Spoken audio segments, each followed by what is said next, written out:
بعض لوگوں کا ماننا ہے کہ کرونا وائرس اللہ تعالیٰ کی طرف سے نازل ہونے والا ایک عذاب ہے جو چائنیز پر اس لیے آیا کیونکہ وہ چائنا میں مسلمانوں پر ظلم و ستم ڈھا رہے ہیں۔ اس حوالے سے آپ کا کیا موقف ہے؟ دیکھیں جی، اس طرح کی سویپنگ سٹیٹمنٹ دینا یہ بڑی جرت کا کام ہے۔ اس کی وجہ یہ ہے کہ جب نبی دنیا میں موجود ہوں تب آپ اللہ تعالیٰ کی منشا کو بیان کر سکتے ہیں وحی کی تائید کے ساتھ۔ جب نبی دنیا سے تشریف لے جائیں اس کے بعد کوئی شخص وثوق کے ساتھ اس طرح کی سویپنگ سٹیٹمنٹ نہیں دے سکتا۔ تو میں تو اس کے ساتھ ایگری نہیں کرتا، اس لیے کہ ہمیں اس طرح کی سٹیٹمنٹ دینے کا حق ہی حاصل نہیں ہے جب تک کہ ہمارے پاس کوئی وحی کی تائید نہ ہو۔ اور اس کو سپورٹیو وہ حدیث بھی ہے صحیح بخاری میں کتاب الشہادات چیپٹر کے اندر سیدنا عمر فاروق رضی اللہ تعالیٰ عنہ علیہ السلام کا قول ہے۔ انہوں نے فرمایا کہ جب تک رسول اللہ میں موجود تھے صلی اللہ علیہ وآلہ وسلم، ہم سے کوئی شخص غلط بیانی کرتا تھا تو اللہ تعالیٰ وحی کے ذریعے اپنے نبی صلی اللہ علیہ وآلہ وسلم کو صحیح صورتحال سے متعلق آگاہ کر دیتا تھا، تو پھر ہم لوگوں کے باطن کے اوپر بھی فیصلہ کر لیتے تھے کہ ظاہری طور پہ یہ ہے لیکن اصل مسئلہ بیچ میں یہ ہے۔ لیکن جب سے رسول اللہ صلی اللہ علیہ وآلہ وسلم دنیا سے چلے گئے ہیں، اب ہم لوگوں کے ظاہر کے اوپر فتویٰ لگائیں گے جو حالات و واقعات ہمیں نظر آ رہے ہوں گے، باطن کا معاملہ اللہ کے سپرد کر دیں گے، ہمیں پتہ نہیں ہے۔ تو یہ جہاں تک فتنہ اس سے تو کوئی نہیں بچا، نہ کوئی اللہ کا ماننے والا بچا ہے اور نہ کوئی اللہ کا ڈینائی کرنے والا بچا ہے، اور اللہ کے ماننے والوں میں بھی نہ کوئی یہودی بچا ہے، نہ کوئی نصرانی بچا ہے، نہ کوئی مسلم بچا ہے، اور مسلمز کے اندر بھی آ جائے نہ کوئی سنی بچا ہے، نہ کوئی شیعہ بچا ہے، نہ کوئی بریلوی دیوبندی اہل حدیث حنفی شافعی مالکی حنبلی، سب میں ہی کوئی نہ کوئی ایسا موجود ہے جس کو یہ کرونا وائرس کی تکلیف سے گزرنا پڑ رہا ہے۔ لہٰذا اس طرح کی سویپنگ سٹیٹمنٹ نہیں دینی چاہیے۔ باقی یہ حقیقت ہے کہ میں نے باوثوق ذرائع سے اس کی تصدیق کی ہے کہ چائنا کے اندر مسلمانوں پہ ظلم ہو رہا ہے، اور آپ کو یاد ہوگا جب UNO میں تقریر کی تھی پرائم منسٹر نے، اور وہ ماشاءاللہ ہماری ویڈیو آلموسٹ 6 لاکھ سے زیادہ لوگوں نے یوٹیوب پہ دیکھی ہے، اس میں بھی میں نے پرائم منسٹر سے یہ گلہ کیا تھا کہ آپ نے جہاں پر کشمیر کے مسلمانوں کا ذکر کیا، فلسطین کے مسلمانوں کا ذکر کیا، وہاں پر چائنا کے مظلوم مسلمانوں کا ذکر کرنا بھی بنتا تھا۔ تو میں نے تو اس وقت بھی یہ آواز بلند کی تھی، ظلم ہو رہے ہیں یقیناً۔ بہرحال یہ جو کوئی بھی اس طرح کی آزمائش آتی ہے یہ اللہ تعالیٰ کی طرف سے اس کی ایک ڈیوائن ریزن اس اعتبار سے تو ہے کہ اللہ تعالیٰ کا اپنا علم ہے، اس کا اپنا ایک فیصلہ ہے کہ کس جگہ پہ کون سی وبا بھیجنی ہے اور کس وقت میں بھیجنی ہے۔ یہ ایک مسلمانوں کا عقیدہ ہونا چاہیے، اس کو اور کسی چیز کے ساتھ ریلیٹ کرنے کی کوشش نہ کریں۔ البتہ یہ بات ضرور ہے کہ سنن ابن ماجہ میں صحیح سند کے ساتھ ایک حدیث ہے کہ نبی صلی اللہ علیہ وآلہ وسلم نے فرمایا کہ میری امت میں جب اعلانیہ فحاشی یعنی بے حیائی اعلانیہ ہونا شروع ہو جائے گی تو اللہ تعالیٰ کی طرف سے طاعون اور کئی ایک ایسے امراض جو ہے نازل ہوں گے جو نہ تم نے دیکھے نہ سنے ہوں گے۔ تو اس میں صرف یہ مرض نہیں، اور بھی کئی ایک امراض ہیں جو پہلے ایگزسٹ نہیں کرتے تھے، مثلا اب ایڈز کا مرض تو پہلے نہیں ہوتا تھا۔ تو اس طرح کی چیزیں سامنے آ رہی ہیں، لیکن ایک بنیادی عقیدہ سمجھ لیں کہ اللہ تعالیٰ نے اپنی کتاب کے اندر جو اس طرح کے ڈیوائن ڈیسیژنز ہیں ان کے بارے میں کیٹاگوریکل مینشن کر دیا ہے۔ سورۃ الحدید کی آیت نمبر 22 اور 23 ہے، پارہ نمبر 27 کے اندر جو مسلمانوں کو ایک عقیدہ بتا دیا گیا ہے کہ چاہے کسی انڈیویجول کو کوئی تکلیف پہنچے یا اوورآل کمیونٹی کو یا ورلڈ لیول کے اوپر، خواہ وہ کوئی زلزلہ ہو، کوئی ایپیڈیمک ڈیزیز ہو، متعدی مرض ہو، وائرل ڈیزیز ہو، یا وہ کوئی سیلاب ہو یا طوفان ہو، ٹورنیڈوز ہوں، یہ ساری آفات، اس کے بارے میں اعوذ باللہ من الشیطان الرجیم، بسم اللہ الرحمن الرحیم، سورۃ الحدید آیت نمبر 22 اور 23۔ ما اصاب من مصیبت فی الارض، کوئی بھی مصیبت نازل نہیں ہوتی زمین میں، ولا فی انفسکم، اور نہ تمہاری جانوں میں، الا مگر یہ کہ فی کتاب من قبل ان نبرأہا، ہم نے وہ لوح محفوظ میں اپنے پاس پہلے ہی لکھی ہوئی ہے، اس سے پہلے کہ ہم اسے پیدا کریں۔ کوئی بھی تکلیف چاہے وہ پوری انسانیت کے اوپر ہو یا کسی ایک انڈیویجول کے اوپر۔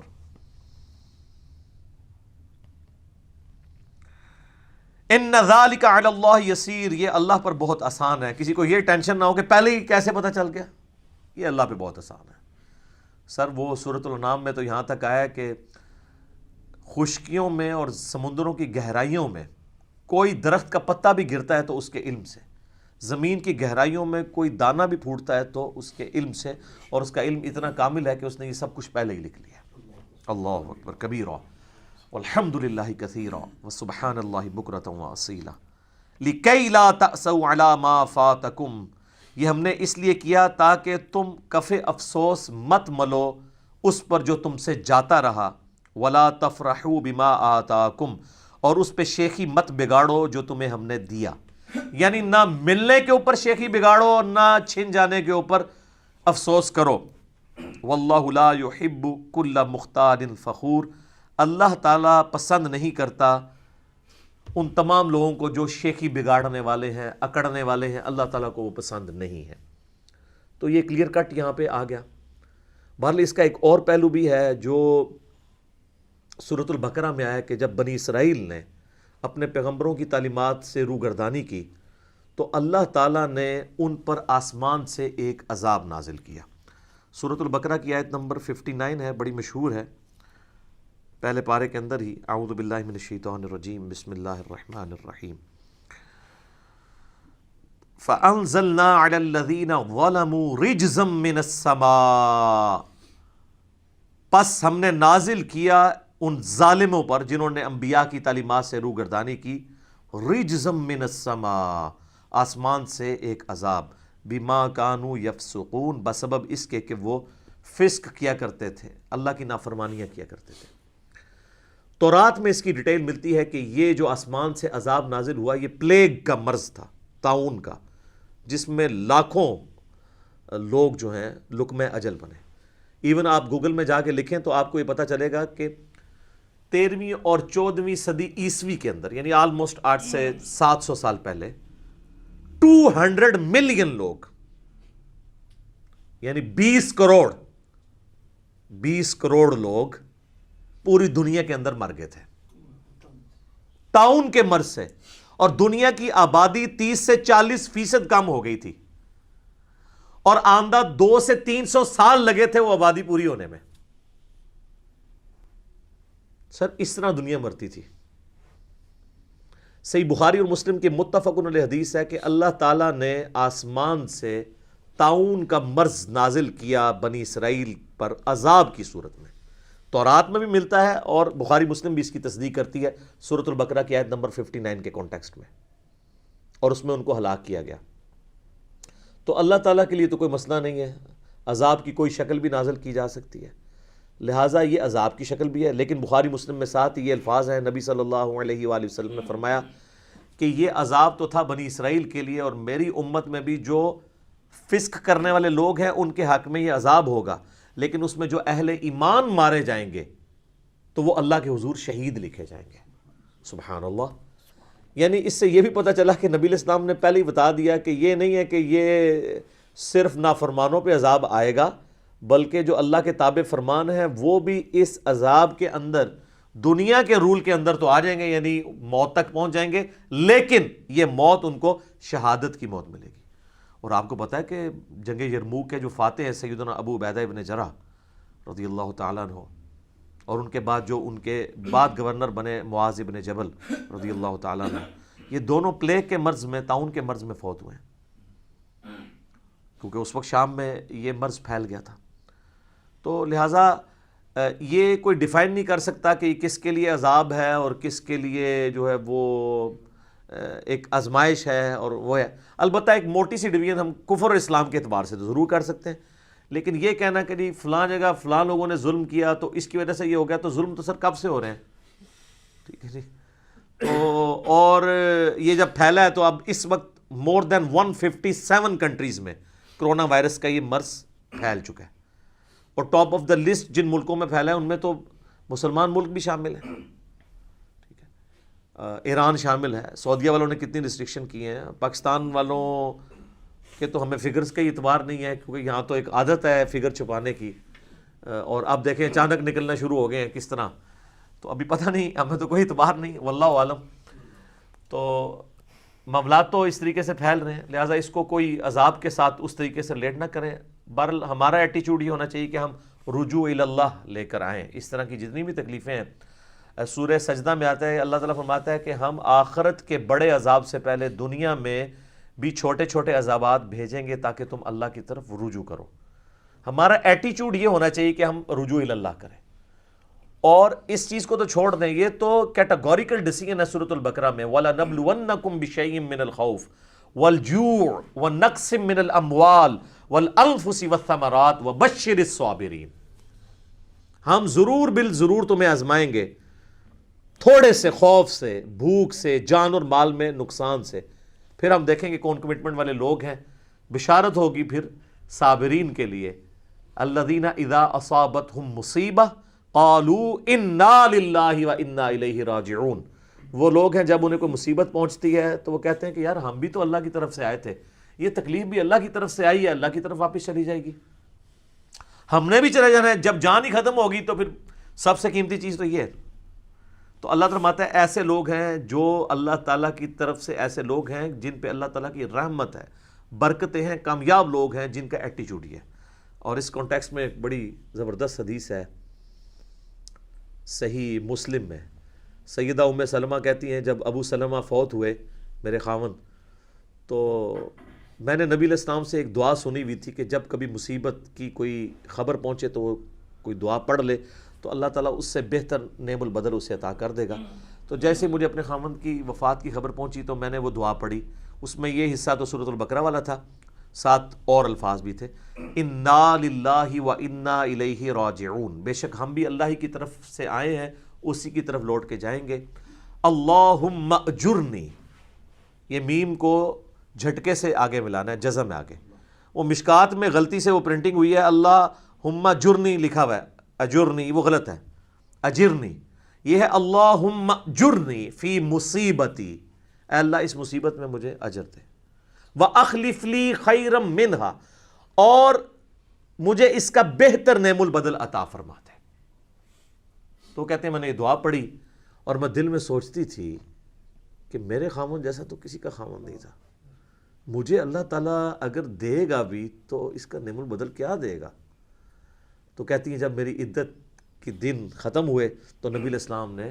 پیغام نکاح کا بھجوا دیا، ام المومنین بن گئی۔ اور سر یہ وہ ام المومنین ہیں جو سب سے آخر میں فوت ہونے والی ہیں، یہ 63 یا 64 ہجری میں فوت ہوئی ہیں، واقعہ کربلا ان کی زندگی میں ہوا ہے، اتنی عمر پائی ہے انہوں نے، ام سلمہ سلام اللہ علیہا ورضی اللہ تعالی عنہا۔ تو یہ ایٹیچیوڈ ہے، لہٰذا میں اس سوال کی طرف واپس آتا ہوں جو کئی لوگوں نے وہ کمنٹس کیے ہوئے ہیں کہ جی وہ چائنیز نے مسلمان عورتوں کے نقاب اتروائے ہیں تو اللہ تعالیٰ نے دیکھے ان کے اوپر ماسک پہنا دیے ہیں۔ تو سر صرف انہوں نے تو نہیں کیا، کئی یورپین ملکوں میں بھی یہ کچھ ہو رہا ہے، ٹھیک ہے، وہاں پہ بھی، لیکن اس لیول کا نہیں ہے۔ بہرحال دیکھ لیں چائنا نے تو کافی حد تک اس کو کنٹرول بھی کر لیا ہے اور اب پوری دنیا کو اسسٹنس پرووائڈ کر رہے ہیں وہ۔ ہمارا ایٹیچیوڈ یہ ہے کہ جو بھی کوئی تکلیف آئے رجوع الی اللہ لے کر آئیں، اللہ کی طرف سے آزمائش سمجھیں، اور حد الامکان کوشش کریں کہ اس کا کوئی سلوشن اینڈ کی طرف آئیں، اس بیماری کا علاج کیسے ہو، ان چیزوں کی طرف ہمیں جانا چاہیے، بجائے یہ کہ ہم ہاتھ پہ ہاتھ دھر کے بیٹھ جائیں۔ تو اسی کے تحت ہماری گورنمنٹ نے بڑے یعنی اسٹرکٹ قسم کے ڈیسیژن لیے ہیں، جو جن میں سے کافی سارے ڈیسیژن درست بھی ہیں، کچھ ڈیسیژن سے مجھے بھی اختلاف ہے، آپ بھی کر سکتے ہیں، بہرحال اوورآل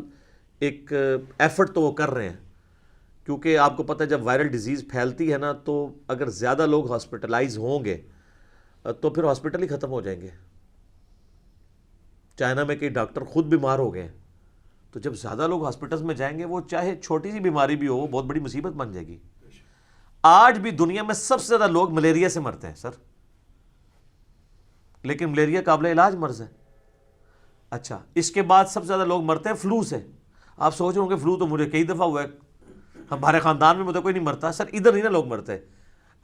آپ اگر افریقن ممالک میں چلے جائیں جہاں پہ علاج کی سہولتیں نہیں ہیں، وہاں بھی آج بھی سب سے زیادہ کلنگز جو ہیں وہ مچھر کے کاٹنے سے، ملیریا اور پھر یہ بگڑ کے ٹائیفائڈ اور لوگوں کی ڈیتھس ہو جاتی ہیں۔ تو انفلوئنزا بھی، یعنی یہ جو فلو ہے، یہ بھی ایک وائرل ڈیزیز ہے۔ تو اس اعتبار سے یہ معاملات چل رہے ہیں۔ ایٹیچیوڈ یہ ہے کہ آپ اللہ کی طرف رجوع لائیں، دنیاوی اسباب جو اللہ نے آپ کو عقل دی ہے اس کو یوز کریں اور کسی سلوشن کی طرف پہنچنے کی کوشش کریں، علم کی پیروی کریں۔ وَلَا تَقْفُ مَا لَيْسَ لَكَ بِهِ عِلْمٌ إِنَّ السَّمْعَ وَالْبَصَرَ وَالْفُؤَادَ كُلُّ أُولَٰئِكَ كَانَ عَنْهُ مَسْئُولًا۔ انسان کسی چیز کی پیروی اس وقت تک مت کر جب تک کہ تیرے پاس ڈیفینیٹ علم نہ آ جائے۔ بے شک آنکھ، کان اور عقل، دل یا دماغ کوئی بھی چیز ہو، اس کے بارے میں تم سے پوچھا جائے گا کہ ان کو یوز کر کے تم نے حق بات تک پہنچنے کی کوشش کیوں نہیں کی۔ ٹھیک ہوگا جی؟